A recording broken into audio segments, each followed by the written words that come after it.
Come with me as I take you to some of my favourite cities on a long weekend. Buongiorno tutti!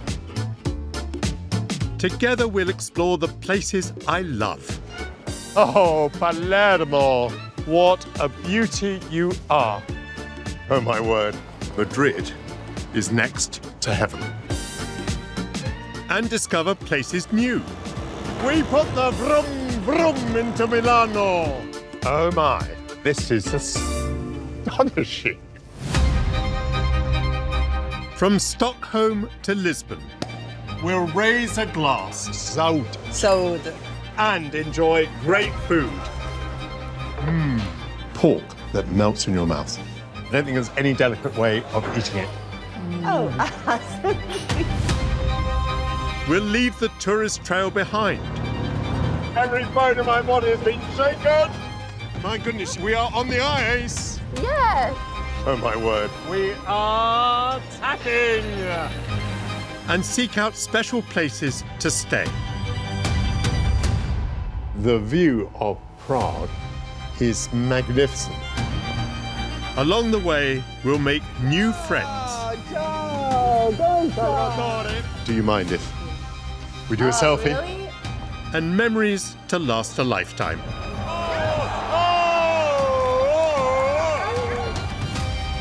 I think I shall always remember this. This is a beautiful moment. I have rarely seen such opulence. What an amazing sight. I am loving this. I can't wait to show you more.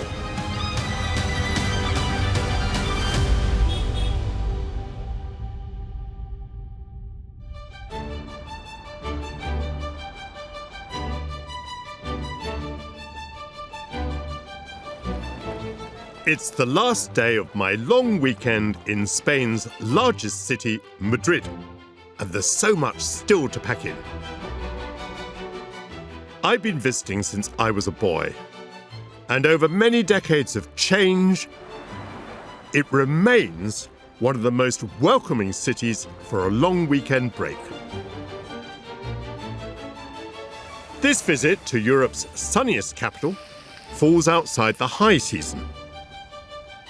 I'm avoiding the intense heat of the summer, and my hotel is probably cheaper. But regardless of when you come, you'll be struck by Madrid's energy. I've lost count of how many times I've been to Madrid. Every time there's something new, and it's always busy, beautiful, and bustling. I can't wait to show you more. So far, I've enjoyed classic couture, No, we look like two Teletubbies. early morning stodge, The chocolate is amazing. and some of Madrid's best food. What a lovely sight that is. And drink, Raise my daiquiri to Ernest Hemingway. but there's no rest for the wicked. So today, join me for lunch at the oldest restaurant in the world, reputedly. Pork that melts in your mouth. I'll peek behind the curtain of an extraordinary theatre. Figaro, Figaro, Figaro, Figaro. And I am starstruck Do you mind if Thank you. we do a selfie? Really? as I join one of Spain's best-known celebrities for dinner.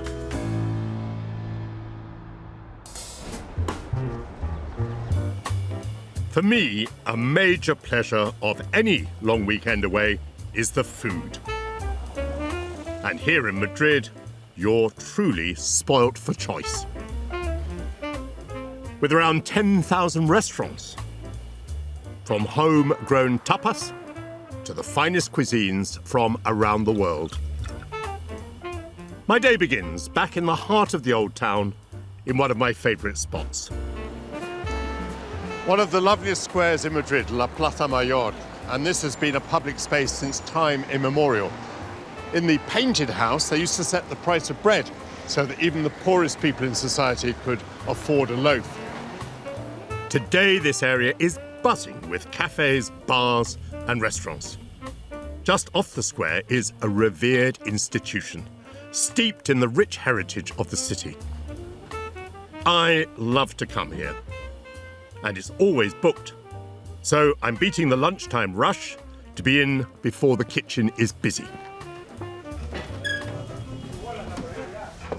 I've just walked through one of my favourite doors in Madrid.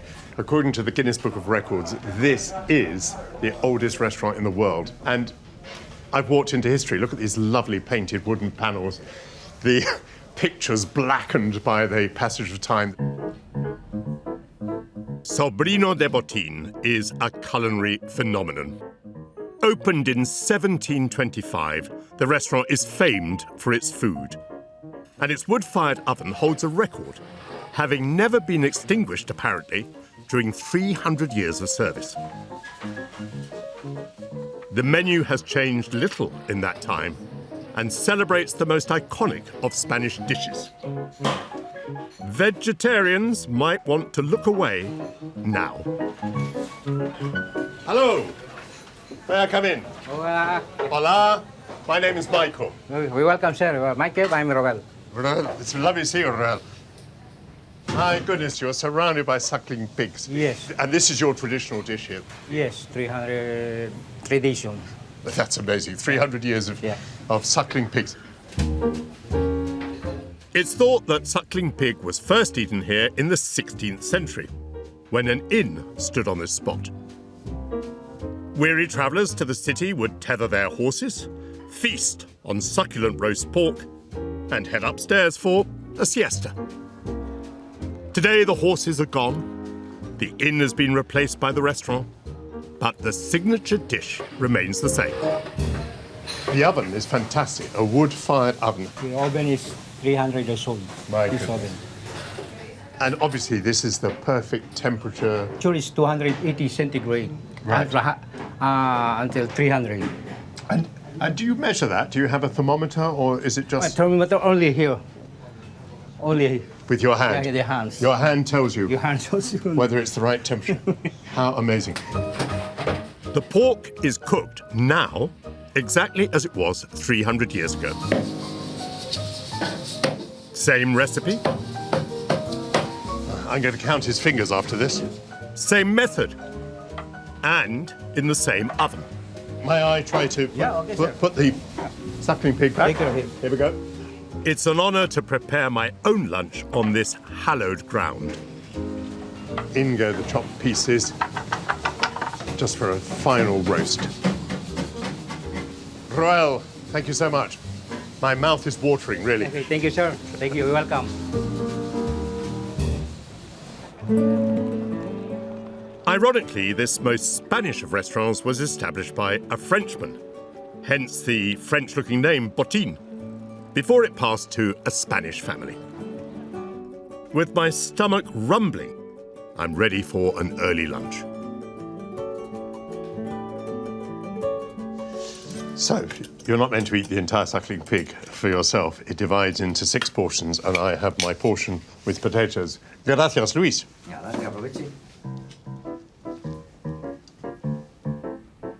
I have been to El Botín quite a lot, because if you want to show off old Madrid, this is where you bring people into these historic subterranean chambers. And the roast suckling pig is supposedly the best that can be had.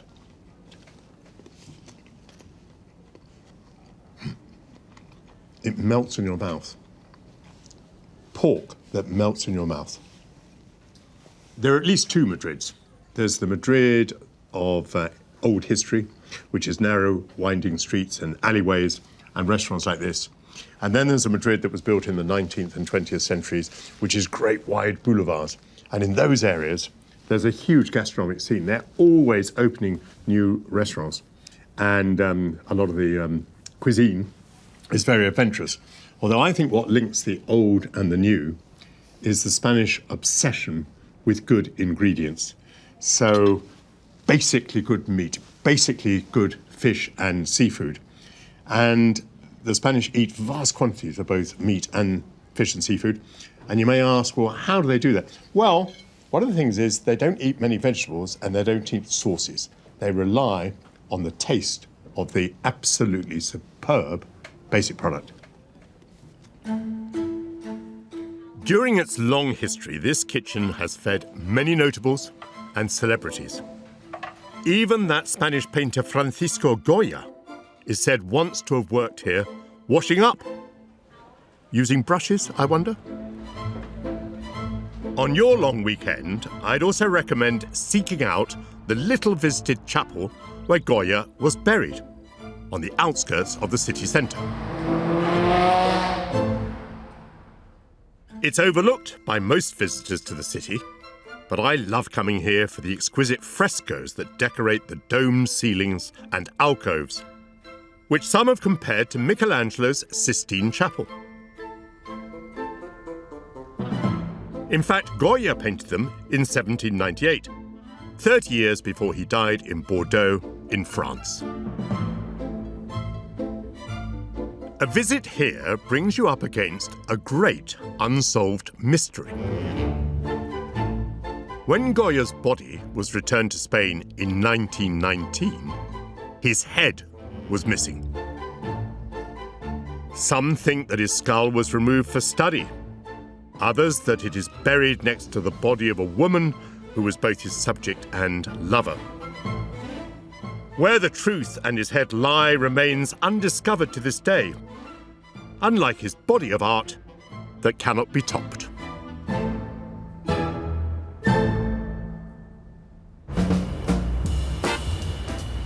I'm on a long weekend in the Spanish capital, Madrid.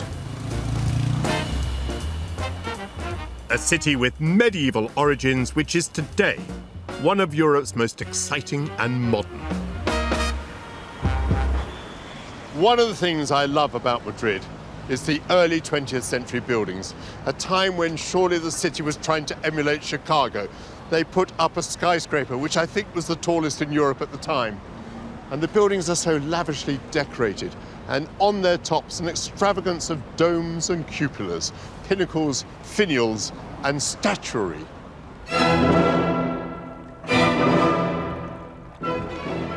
Amongst European capitals, Madrid is rarely mentioned as the most beautiful.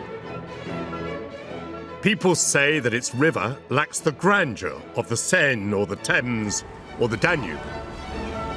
My tip to you as you explore the streets is to take time to look up. You might be surprised at the ornamentation of the buildings that's both witty and stylish. A building that should be on your bucket list stands grandly opposite the opulent Royal Palace. Facing on to the Plaza de Oriente, this is Madrid's Opera House.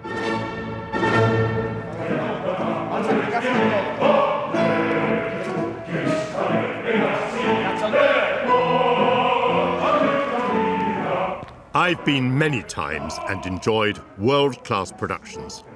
But today I'm here not for a performance, but to go behind the scenes. This spectacular theatre is open to the public 7 days a week, revealing the secrets of stagecraft. You should visit, even if opera's not your thing. Hello, Paloma. Hello, Michael. How lovely to meet you. Theatre coordinator Paloma reveals this palace of illusions. I'm so pleased to be back here. I mean, here we are with this glorious auditorium, very busy on stage at the moment, preparing for your production. Tell me, how long has the theatre been as it is today?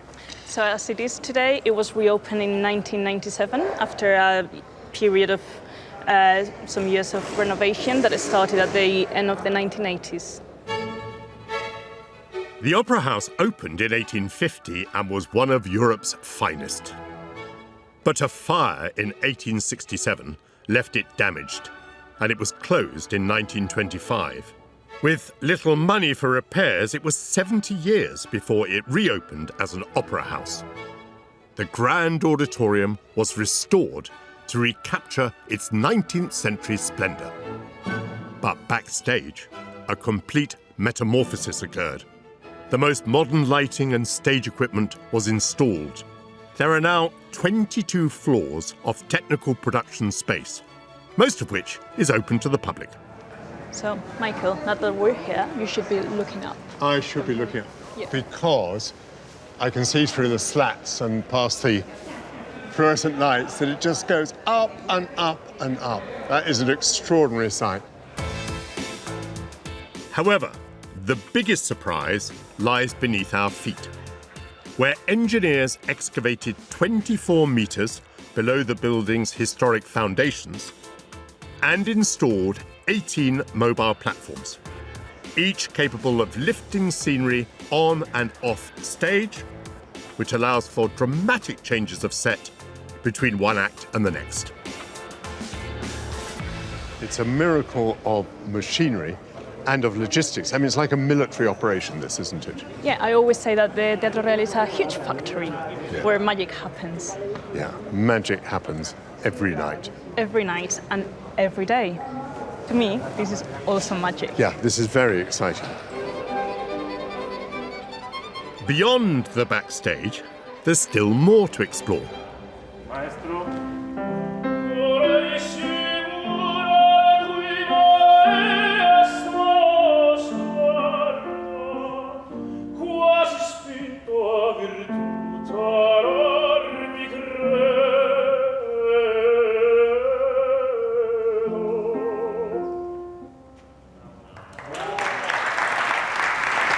Amazing voice.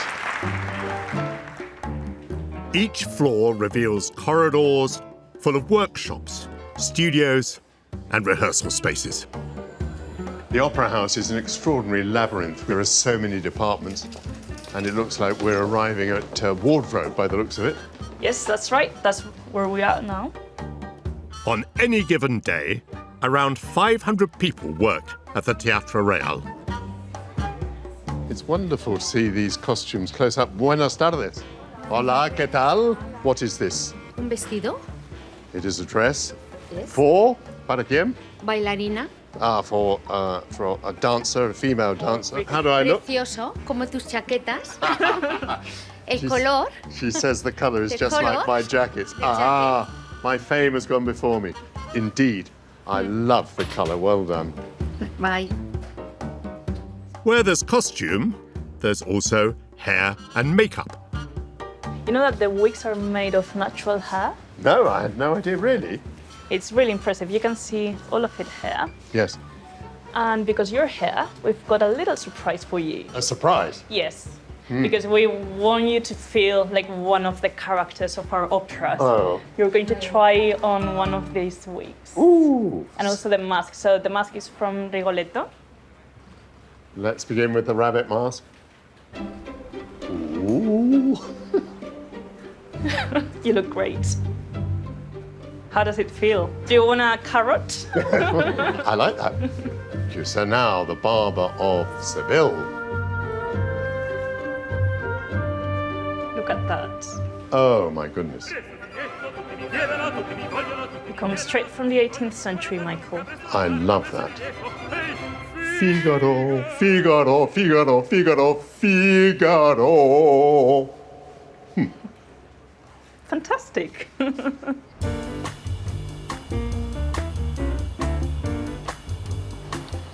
It's late afternoon on my final day in Madrid. But before I think about packing for the airport, I have an early supper just north of the Opera House. Unlike my traditional lunch at Madrid's oldest restaurant, this eatery sits at the opposite end of the culinary spectrum, pointing the way into the latest trends in food. Spaniards love to eat meat, and they adore to eat fish. In fact, most things that run or fly or swim will be converted by the Spanish into food. But some Spaniards are exceptions. This restaurant comes highly recommended, and its co-founder is one of Spain's finest actors of her generation, whom I'm hugely excited to meet. Oh my goodness. Hello, excuse me.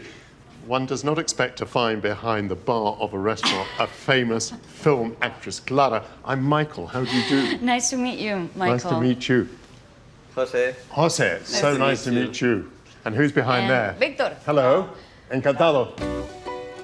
Clara Lagos is one of Spain's most celebrated stars, whose films have broken Spanish box office records. So, Clara, tell me, how did you come to be in the restaurant business? 7 years ago, I became a vegan, and 3 years ago, we started dating, and he has restaurants and bars in Madrid with Victor. And when we started going there, they only have a couple vegan dishes. But Victor started making up dishes, like inventing new stuff every time that I went there. And I just fell in love with his cooking, and I started telling him that he should put that in the menu because it was amazing, and that was the idea behind it. I have an outrageous proposal. Okay. Would it be possible for me to sit down and eat with Clara Lago? Please, it would be my pleasure. Oh, my goodness. She's persuading this carnivore of the delights of a vegan diet. Clara, this is magnificent. Yeah. We usually eat this with our hands. Okay. This is our version of potato bravas, and we make it with broccoli. Yeah. Isn't that delicious? What I'm loving is, apart from the beautiful taste, is the great textures. That's got a wonderful crunch to it, hasn't it? Yep. At this restaurant, Clara and her team have designed a vegan menu that avoids rehashing classic Spanish meat dishes and celebrates vegetables, elevating them to be the stars of the show. This is one of my favorite dishes. It's leeks, steamed leeks with kimchi and vinaigrette.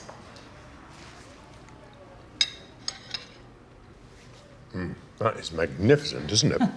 This food is not just here as a substitute, it's great on its own yes. merits. Yes, I would say 70% of our customers are not vegan, which is great because we are, making people who wouldn't even think about it reduce their meat consumption without even thinking about it and without having to make a sacrifice. With all the satisfaction that you must get from your performances in movies and in TV series, is there a bit of you that has also got great satisfaction from being part of this restaurant? Absolutely.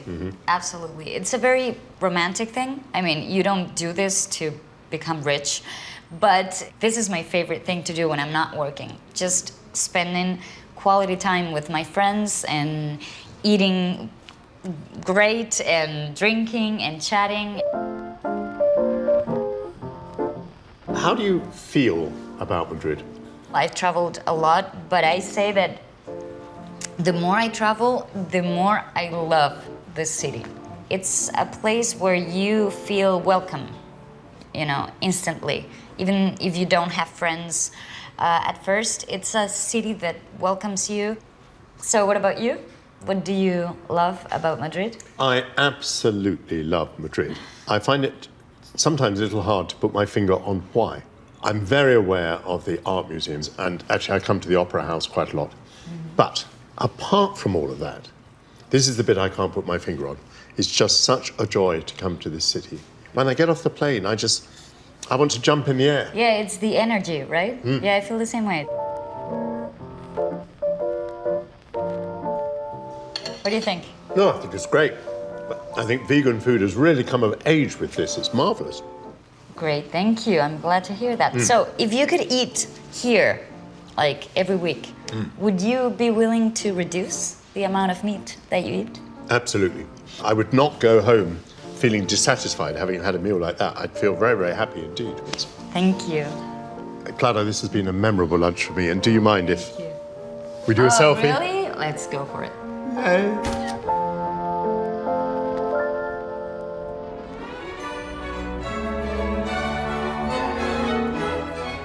When I first came to Madrid as a boy, I remember that it felt exotic and exciting. And after that supper, I'm thrilled by what the city offers today, decades later. Before my long weekend ends, I've a couple more places to show you.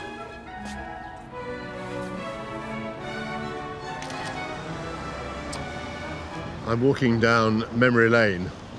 In fact, I'm going back 62 years. I was first sent to this neighbourhood, just north of the Royal Palace, by my parents when I was 8 years old. My Spanish father had been exiled in England due to his opposition to General Francisco Franco, who overthrew the government during the Spanish Civil War and ruled as dictator for 36 years. During my father's banishment, my British mother ensured that my brothers and I met our Spanish family and learned the language. In this block of flats lived my father Luis's younger brother, Victor, and his wife and 8 children, my cousins. And I came to stay here first when I was 8 years old. The flat has a marvellous view over the Western Park, but the flat was very crowded and it was quite dilapidated in those days. My uncle Victor was a senior army officer in the Franco regime, and he had been on the opposite side from my father in the Civil War. When I arrived here aged 8, one of my little cousins, aged 2, came up to me and said, "Are you the one whose father is a communist?" Which my father was not, but it gave me an idea of the talk within that family. My memories of this flat are actually very happy ones, because although Luis and Victor were on opposite sides in the Spanish Civil War, I got on very well with this branch of the family. There must have been many families divided by the Spanish Civil War. I don't know how families have dealt with those strains, but my mother used to tell a story because Victor came over to England in the 1940s. My father hadn't seen him for years. Apparently my father and he rowed all night, and in the morning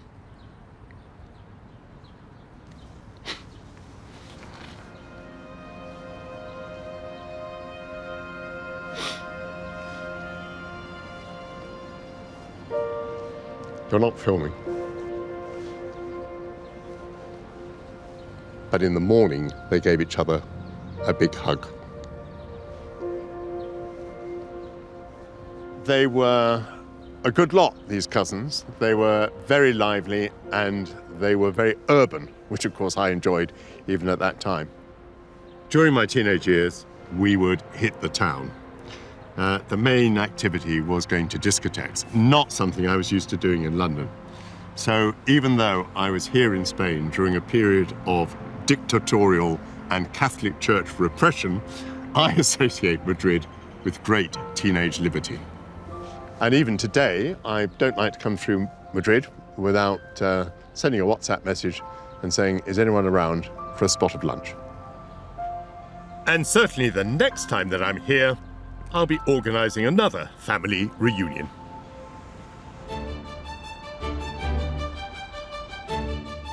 Like many cities in Europe, this one has survived recent periods of turbulence and conflict.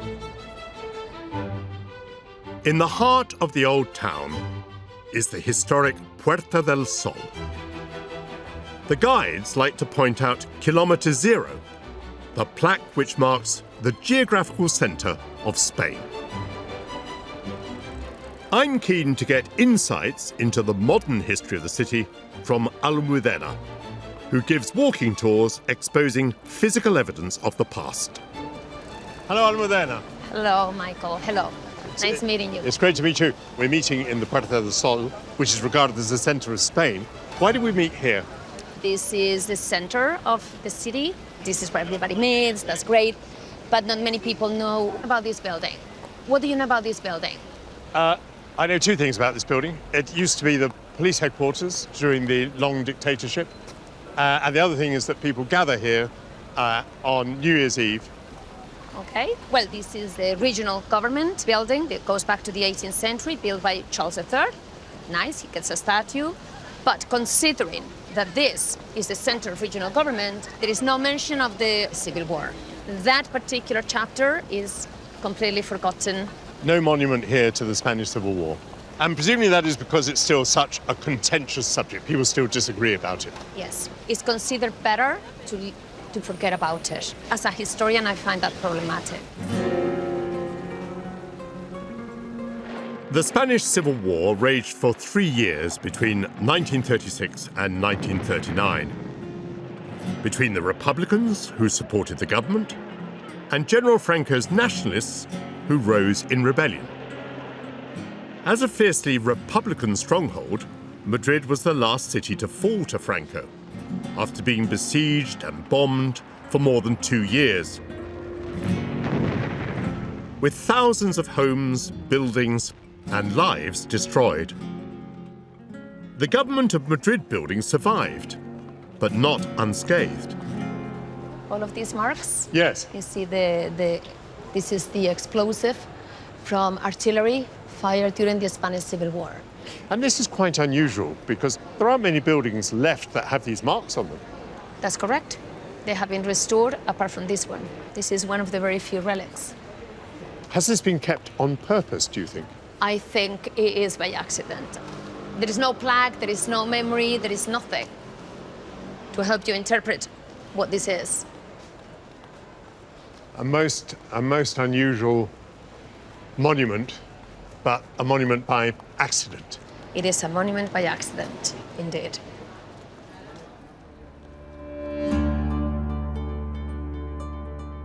Before I leave Madrid, I want to show you what happened when the city emerged from 4 decades of dictatorship and conformity. The pent-up protest of youth exploded. That was called La Movida, and it started a total change in which authoritarianism gave way to anything goes.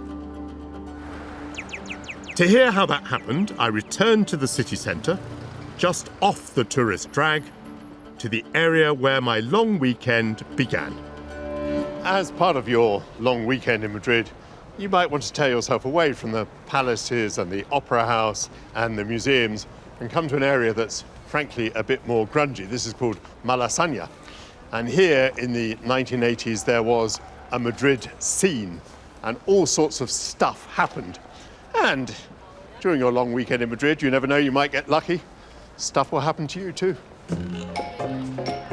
I'm meeting filmmaker Felix, who was part of La Movida in the 1980s.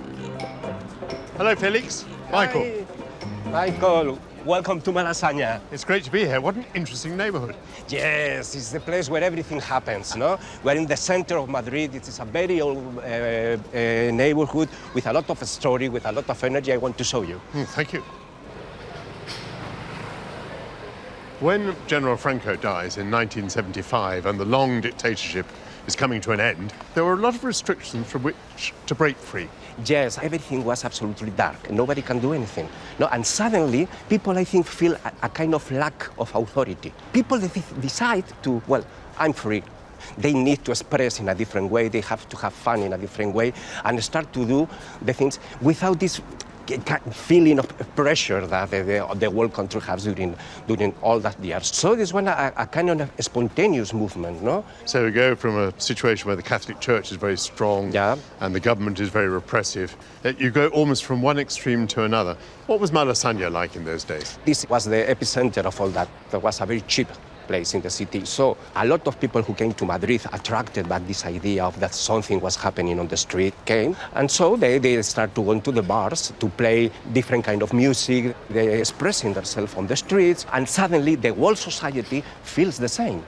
To what extent do you think what was happening on the streets here in Malasaña with the kids was responsible for the way that Spain changed? What's the beginning? The transformation that the country starts here was a consequence of all that. My long weekend in Spain's bustling capital is nearly over. What I've loved most on this trip is that a city that I thought I knew well continues to surprise and delight. Before I catch my flight, I've one more rendezvous. The name Miguel Portillo isn't widely known outside Spain. As a photographer, he's renowned for capturing the spirit of La Movida in the 1980s. And his pictures are still exhibited here and abroad. I'm excited to visit his studio and to learn that apparently developments in Britain influenced events in Spain at the time. Sí. Pasa. Hola, Miguel. Miguel. Sí, hola, ¿qué pasa? ¿Qué tal? Soy Michael Portillo, encantado. Pues Miguel Trillo, rimamos, Sí, illo, sí, illo. sí, sí. Pues muy bien. There's hardly any room for anything other than your photographs and your pictures. It's absolutely amazing. Aquí no te queda espacio, ya. No queda, pero esto es el corazón de la movida. El corazón de las calles de Madrid, porque yo fotografié la calle. Siempre hay fotos que son, para mí, iconos, ¿no? Que son muy conocidas. Yeah, let's see the iconic Fotos. photographs, indeed. En la movida gusta mucho las personas conocidas. Sí. Entonces, ¿quién es el más conocido de la movida? Almodóvar. Almodóvar. Of course. Pedro Almodóvar is Spain's most internationally acclaimed, Oscar-winning film director who launched the career of Antonio Banderas and has given the lead to Penélope Cruz in several of his movies. Back in the 1980s, he was in a rock band here in Madrid. La primera vez que Almodóvar sale a un escenario a cantar, estaba yo allí debajo, y aquí está Almodóvar en su primera actuación, año 82. ¿Por qué se sabe es Almodóvar con falda, pero también con bigote? You don't get many photographs of Almodóvar in a moustache, and this is 1982. It certainly captures the spirit of the moment, doesn't it? When La Movida exploded in Spain, inspiration came from Britain and the youth movements that emerged there during the 1960s, 70s and 80s. Una imagen muy moderna. Pero el tatuaje no era de verdad. Lo habían comprado en Londres una pegatina. Por lo tanto, era más fácil en el Madrid de la movida encontrar droga que encontrar un tatuador, porque no había tatuadores. Los mods y los rockers.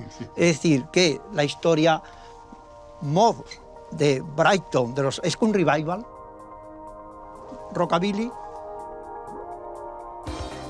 On the one hand, we've got a group of mods and then we've got a group of rockers.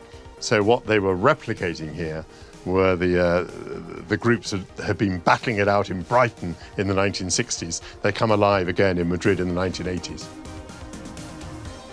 And here is Miguel in that period. Obviously a mod, a thoroughgoing mod. Look at that. That's beautiful.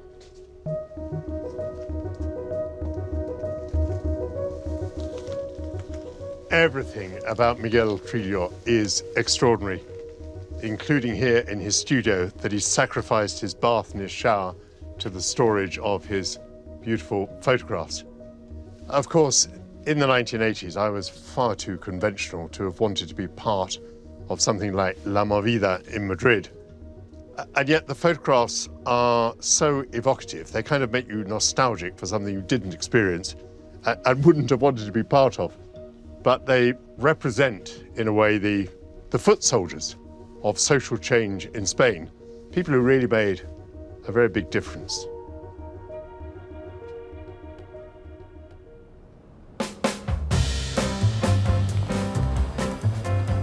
I was really looking forward to showing you Madrid on this long weekend.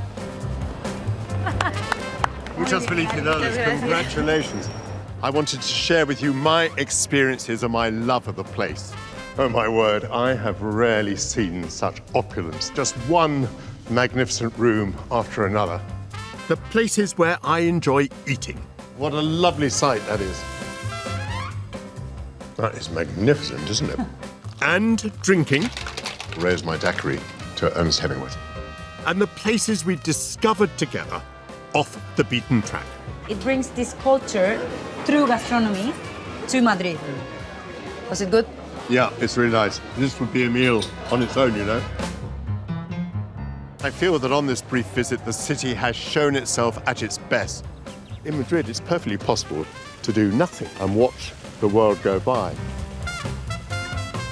Doors have flown open at the art gallery. Is it possible not to love Van Gogh? The Opera House. Welcome to the Teatro Real of Madrid. And we've explored the back streets, This is the place where everything happens, no? Boutiques Oh, that's so beautiful. and cafes. I love to bring people here, changeless over time.